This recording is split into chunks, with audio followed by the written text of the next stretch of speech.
Yeah, we're understandably this is a really complicated issue. You know, we want to work with y'all and give y'all effective trapping methods. We have a lot of other interests, and we're trying to balance all of them. So, but if you have input, that's what we want to hear. Mark's been doing a great job.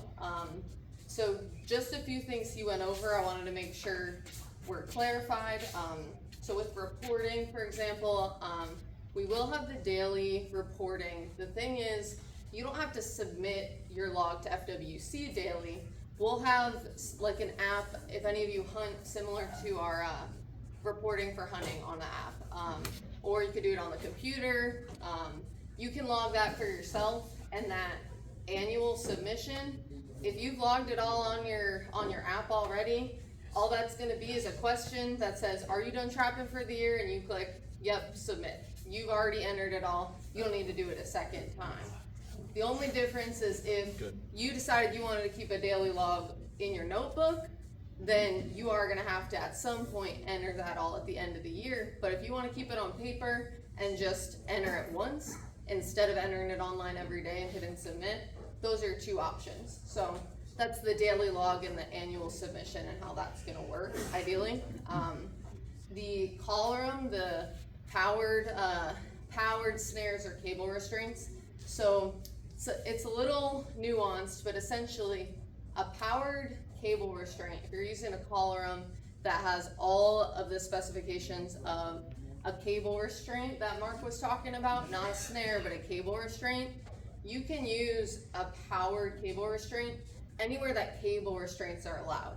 So there are gonna be setback requirements, which I don't know if you went over that, Mark, but some setback requirements from things like buildings, roads, trails.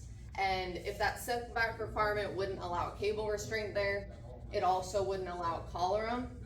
That's where you can get a permit. If you're in an urban area, you wanna trap coyotes with a collar, you can get a permit to do that with a pull triggered cable restraint only, not a normal cable restraint, but only a collar is what we would permit for an urban area. And then outside of urban areas, you can use collar wherever you want, as long as it's a cable restraint and not a snare on that collar. Then we've got cage traps. So that did change quite a few times throughout the tag.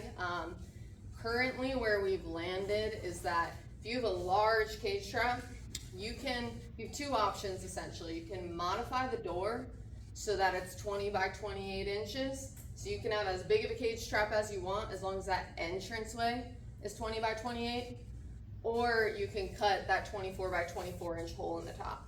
And your entrance can be as big as you want, as long as you have a 24 by 24 inch hole. So those are gonna be your two options with large cage traps that are bigger than, you know, your standard size, like those hog traps. Can that opening be smaller than that?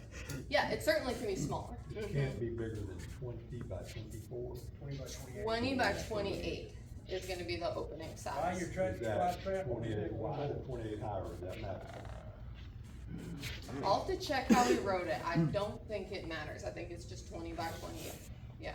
And I think it's 28 high and 20 wide that's like kind of the commercially manufactured size you're gonna see. So I would imagine it's 28 high, but if you wanna put it sideways, I'm sure that would be fine. I think the way we've written it right now.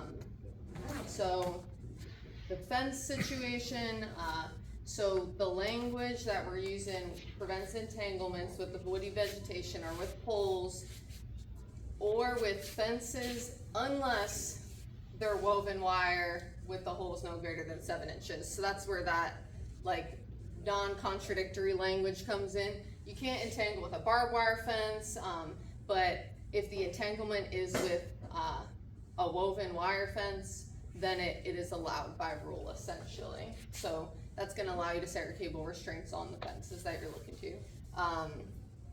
And then I think the other thing is the drowning. Yeah, so the idea really is we are not looking to have people using drowning sets for beavers, which is kind of why the beaver foothold size we're not really allowing, and drowning sets we're not allowing. If you're not allowed to use a drowning set, I don't know how often you would still use a foothold for beaver without a drowning set, but I assume not very often. So both of them would not be permitted under the proposed rules. And I think that was all of the things I noticed that might have, I wanted to clarify. But